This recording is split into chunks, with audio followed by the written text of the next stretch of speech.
الدولة فيها موارد تستطيع أن تقوم بتغطية عجز الموازنة العامة للدولة. هو ده الإشكال اللي بيني وبين الحكومة. هو مش عاوز يستوعب ان احنا عندنا موارد. اقول له والله العظيم والله العظيم والله العظيم تاني عندنا موارد تسد عجز الموازنة العامة للدولة وتفيد. انت مش قادر على دي والرؤية عندك غير واضحة. ده مشكلتك انت مش مشكلتي انا، بس مشكلته هو، ونقول له ونوضح. طيب اديني امثله. ادي لحضرتك مثال. الحكومه اليومين دولت كلها قاعده بتلف حوالين بعضها وكل واحد حاطط ايده في جيب اللي جنبه وبيطلعوا فلوس يعملوا بيها ايه سيادتك؟ يقول لك نغطي الحد الادنى للاجور. ده كلام فارغ لسبب بسيط. اما اجي اعمل حد ادنى الاجور يا سيدتي الفاضله 1200 جنيه واعمل حد اقصى زي ما قالوا 42,000، كلام محترم، كلام زي الالماظ. ولازم كمان يبقى نتعه واحده معانا نعمل الفرق ما بين ده وده اللي هو ايه؟ انا النهارده بقى لي 20 سنه وصل المرتب بتاعي 1270، يبقى الاستاذه لبنى لسه جايه جديده تاخد 1200 وانا بعد 20 سنه اخد 1270؟ ايه الكلام الفارغ ده؟ السؤال بقى هنا هم قالوا هيعملوا ده بس تدريجيا، يعني ما ينفعش مره واحده، نتعه واحده ونخلص.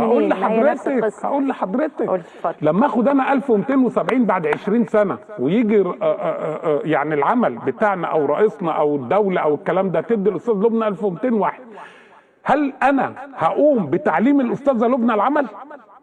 كويس. هل انا هقوم بالعمل منضبط ولا هاجي ابلطج وانا قاعد بقى؟ ما انا هو خدنا حاجه؟ ده الجداد جم خدوها. يبقى انت هنا ارسيت مبدا اللامبالاه في جميع القطاعات. نقول له ازاي بقى؟ اما اجي اطبق لازم القانون يعلو ولا يعلى عليه. اما اطلع قرار يقول ايه؟ ان الحد الاقصى سيطبق على الموظفين الخاضعين للقانون 47 لسنه 78 باستثناء الهيئات الخاصه. ادي 51 هيئه خاصه. مين الهيئات دي بقى؟ هيئه البريد، هيئه البترول، هيئه الثروه المعدنيه، هيئه التنميه السياحيه، هيئه التنميه الزراعيه، هيئه التنميه العقاريه، وانت ماشيه كده هيئه السكه الحديد، اتحاد الاذاعه والتلفزيون، 51 هيئه. طب يبقى فضل لي مين؟ شويه موظفين قاعدين في المحليات بالاضافه الى البنوك وشركات التامين وشركات البترول. مش كده؟ لا يطبق عليهم لانهم غير خاضعين بالكامل. لا، غير خاضع للقانون. يبقى اللي هيطبق على 8000 موظف من عدد على الاقل 1.8 مليون.